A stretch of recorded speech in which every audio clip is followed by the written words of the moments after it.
Have you ever played a game and thought, why does this mechanic feel so bad? Well, what if I told you that sometimes developers go out of their way to make things feel worse, on purpose? That's one part of what I call preventative design. Before we keep going, let's define that. Preventative design is when developers intentionally shape a game to stop a specific way of playing. Sometimes it's about balance, sometimes it's about protecting the vision of the game. It's not about fixing bugs or obvious exploits, it's about drawing a line on what kinds of strategies or interactions are allowed. Preventative design tends to show up in three main ways: systemically, mechanically, and numerically. Systemic prevention is when the rules of the game exist or change to prevent something. In Doom: The Dark Ages, swapping weapons slows to a crawl and locks you out of core actions. This makes it far more punishing to change weapons mid-combat. If a game has a guard bar that limits blocking, that's the devs saying, stop turtling. Or when RPGs cap how many buffs you can stack. It's not arbitrary, it's control. Next is mechanical prevention. This is when devs give you tools to deal with a strategy, or build in obstacles that challenge you to adapt. Fighting games have guard breaks and throws to stop overly defensive play. MOBAs give you items with anti-heal, or mobility breakers to check sustain or kiting. Sekiro has attacks you can't deflect. How do you get a sniper off of an angle in a game like Valorant? With utility. Unless you're my teammates. Lastly, there's numerical prevention. This one is easy to explain, but can be hard to see. It's when numbers are chosen that prevent certain gameplay from being possible.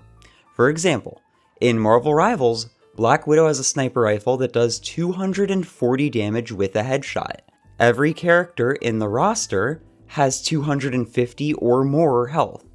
They don't want hit-scan long-range one-shots to be a thing in the game. At least with just Widow. Hi there! In CSGO, grenades max out at 98 damage. You have 100 health. Molotovs let you run through them, but will leave the person who does critically low.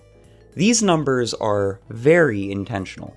This utility isn't meant to kill you, but it does force you to move or punish you for trying to hide. This happens outside of PvP as well. In Helldivers 2, at launch, most guns were tuned just below key damage breakpoints, making weapons feel extremely weak. For a quick example, a bug with 70 health getting hit by a gun that does 65 damage meant it took 2 accurate shots to kill. Sometimes this design makes the game better, especially in PvP, where one player's fun can have another player breaking their keyboard. In League of Legends, the champion Yasuo builds stacks for a tornado. This tornado knocks up enemies. His ultimate ability lets him dash to airborne enemies, keeping them in the air and dealing damage. But if you ult, you lose your stacks.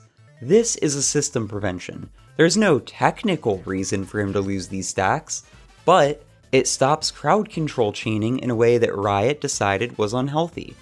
Trust me, no one likes to be stunned for crazy durations.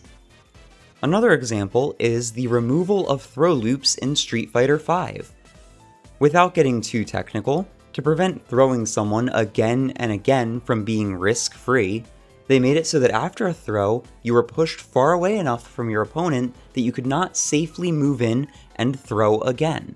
This made getting more than one throw in a row a big gamble, but also is a great example of how small design changes can completely change the viability of a playstyle. If you can call this a playstyle. The issue is when this mindset bleeds into single-player games, where there isn't another player to protect. There is no feeling worse than when you think you've discovered a cool skip, only to run headfirst into an invisible wall.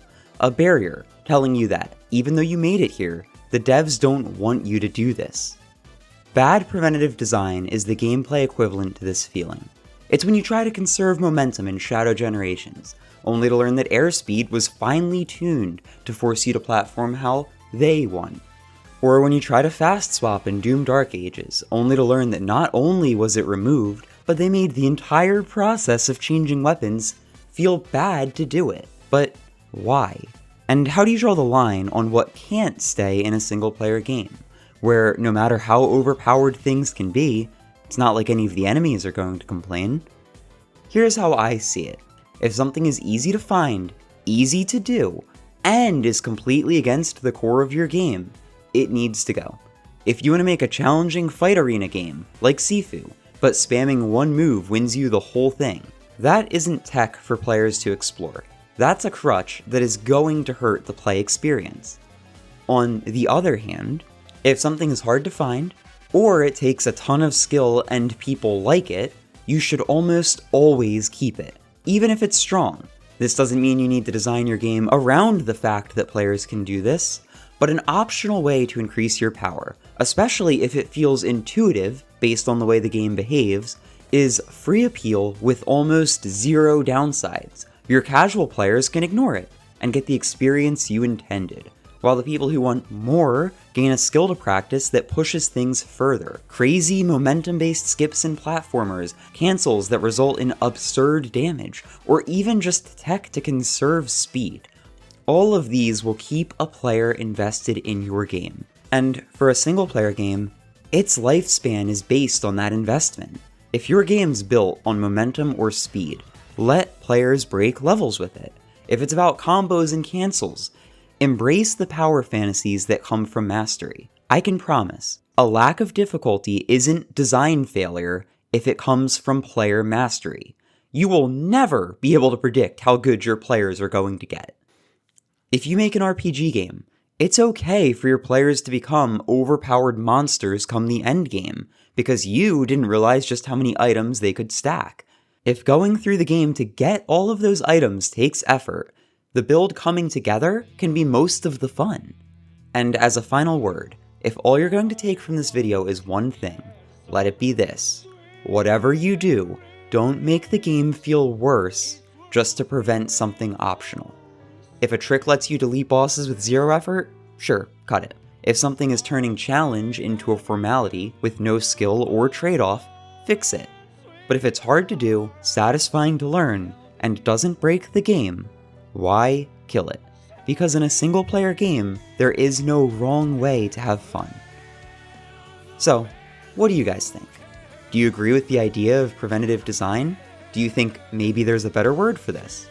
Have you ever played a game where you were excited to try something, only to find out it was specifically programmed not to work that way? What about the opposite? Drop it in the comments. I'd love to hear what games you've run into this in, and whether you think the devs made the right decision, or were just overstepping. Anyway, next up, I think I'd like to do a video on Elden Ring, so stay tuned for that. And until next time, see ya.